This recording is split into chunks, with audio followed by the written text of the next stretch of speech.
Et je crois que tout individu qui cherche à être développé est lié au fait de produire une nouvelle chose par rapport à la chose ancienne qu'il avait avec lui.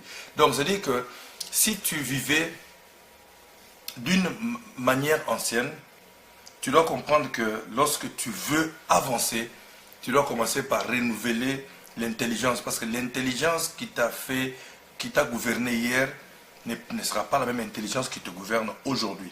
Je me suis rendu compte que la plupart des problèmes que nous rencontrons aujourd'hui dans la vie, vis-à-vis de certains individus, c'est un problème qui est lié ou qui est vraiment centré dans l'intelligence de la personne, dans l'opération des informations de la personne. C'est-à-dire que le problème qui est dans la structure même de réflexion de la personne ou la structure de son intelligence. Et sinon, aujourd'hui, beaucoup de gens souffrent de ce problème-là. Lorsque nous voyons aujourd'hui ce qui se passe, même l'interprétation de la parole de Dieu que nous rencontrons sur le marché de l'église ou sur le terrain de l'église, nous nous disons carrément que la plupart ou la grande partie est attribuée au problème qui est lié à l'intelligence. À l'intelligence de la personne, à son raisonnement, à son entendement, à sa réflexion.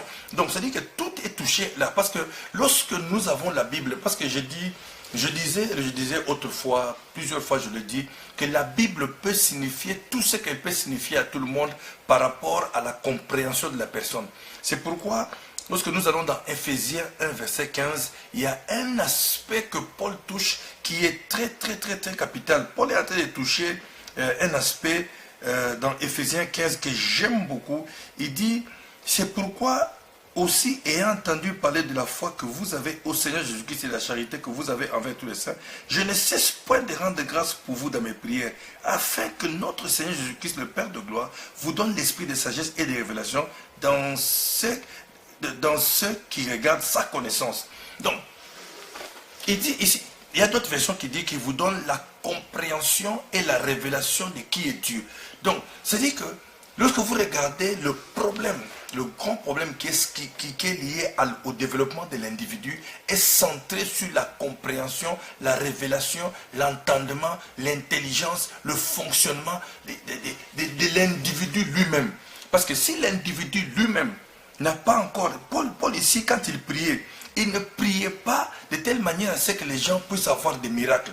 Il ne priait pas de telle manière que les gens puissent avoir des bénédictions. Il ne priait pas ici pour qu'ils puissent... Il prie précisément et dit que vous devez... Parce qu'en réalité, si vous ne comprenez pas Dieu, si vous ne le comprenez pas, vous ne pourrez pas interagir. Si vous ne le comprenez pas, vous n'aurez rien. Si vous ne le comprenez pas, vous ne pouvez pas aussi être en mesure d'être libre. Parce qu'il y a des gens qui sont liés à leur manque d'intelligence. Tellement qu'ils n'arrivent pas à avoir la compréhension ou l'entendement des choses. Alors ils se retrouvent en train d'être liés, ligotés et incapables d'opérer ou d'être en train de faire des mouvements. Tout simplement pourquoi? Parce qu'ils n'ont pas l'entendement, ils n'ont pas la compréhension, ils n'ont pas la révélation, ils n'ont pas l'entendement de choses.